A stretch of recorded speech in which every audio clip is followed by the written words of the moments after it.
ओम नमः शिवाय। ओम श्री लक्ष्मी नारायणाय नमः। ओम ह्रीं क्लीं चामुंडाय विच्छे। 2 अक्टूबर 2025 की सुबह ने भी सिंह राशि वालों के लिए एक अद्वितीय चेतावनी के साथ आंखें खोली।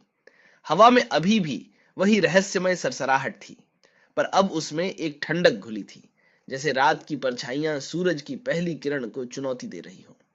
यह दिन वैसा था जिसमें सतही दृष्टि कुछ भी सामान्य नहीं दिखा रही थी। सुबह सुबह कई सिंह राशि वालों ने महसूस किया कि उनके घरों के दरवाजों पर खुद ब खुद निशान उभर आए हैं, कभी लाल कभी काले, और कुछ निशान ऐसा प्रतीत हुए जैसे मिट्टी और राख के बीच से उत्पन्न हुए हों। कुछ लोगों के कपड़े रातों रात अजीब तरह से गीले हो गए, पर बारिश नहीं हुई थी।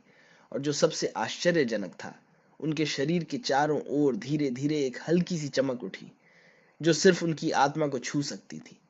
रात के सपनों में अब गुफा और मूरत की कहानी और स्पष्ट हो रही थी। उन लोगों ने देखा कि मूरत की आंखें खुल गई थीं और खून अब बहने की बजाय एक हल्की धुंध के रूप में फैल रहा था। मूरत के पीछे वही छाया खड़ी थी, पर अब उसने एक और वाक्य कहा, जो अधूरा छोड़ दिया, उसका परिणाम अब तुम्हारे कर्मों में बंधेगा। अपने अतीत से भागो मत। जागते ही कई लोगों ने महसूस किया कि उनके पैरों और हाथों में हल्की हल्की गर्मी है, और कुछ के हाथों पर रात के निशान अब हल्की चमक के साथ दिखाई दे रहे थे। यह ऐसा अनुभव था जैसे आत्मा की ऊर्जा उनके शरीर के भीतर प्रवाहित हो रही हो। सुबह के पहले पहर में मोबाइल पर फिर वही रहस्यमय संदेश आया। अब सिर्फ एक शब्द लिखा था, पूरा करो। न कोई भेजने वाला, न कोई नंबर, सिर्फ यह शब्द और भीतर की थरथराहट। शहर के पुराने शिव मंदिर में फिर से अजीब घटना हुई। अब मूर्ति पर लाल रंग केवल खून जैसा नहीं, बल्कि हल्का धुआं निकल रहा था, और पुजारी ने बताया कि रात में सब सामान्य था, लेकिन सुबह दीवार पर उभरते शब्द थे, सत्य के बिना कोई बच नहीं सकता। ज्योतिषीय दृष्टि से आज सिंह राशि पर ग्रहों की स्थिति और भी गहरी हो रही थी। राहु और मंगल अब एक बार फिर से ऐसे दृष्टि में आ गए थे कि केवल संवेदनशील लोग ही अंतर देख सकते थे। इस स्थिति को पुराने ग्रंथों में आत्मिक दरवाजे का समय कहा गया है।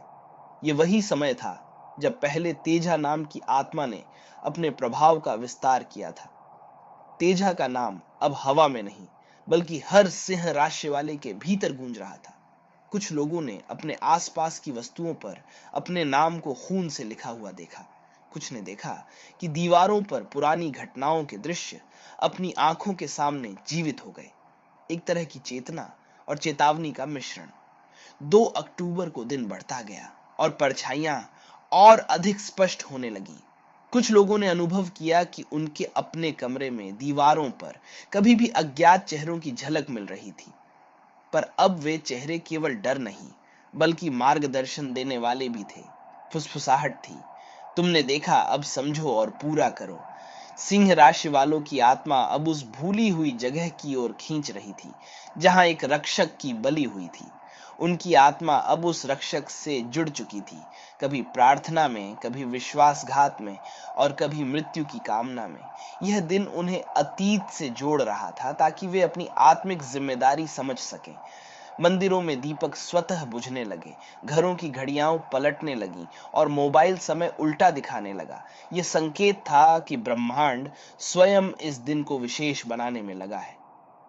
अब सिंह राशि वालों के लिए एक नया द्वार खुलने वाला था, अंतरात्मा का द्वार, जो उन्हें उनके पिछले कर्मों और जीवन की गूढ़ सत्यताओं तक ले जाएगा। लेकिन इस द्वार को खोलने के लिए केवल नाम का उच्चारण पर्याप्त नहीं था। आज का दिन आवश्यक था। शाम के समय हवा स्थिर हुई और हर दिशा में एक गूंज फैली, ओम तेजस्मृता नमः, ओम तेजस्मृता नमः। अगर आपको यह वीडियो अच्छी लगी तो चैनल को लाइक एंड सब्सक्राइब जरूर करें। धन्यवाद साथियों, फिर मिलेंगे एक नई वीडियो के साथ। धन्यवाद।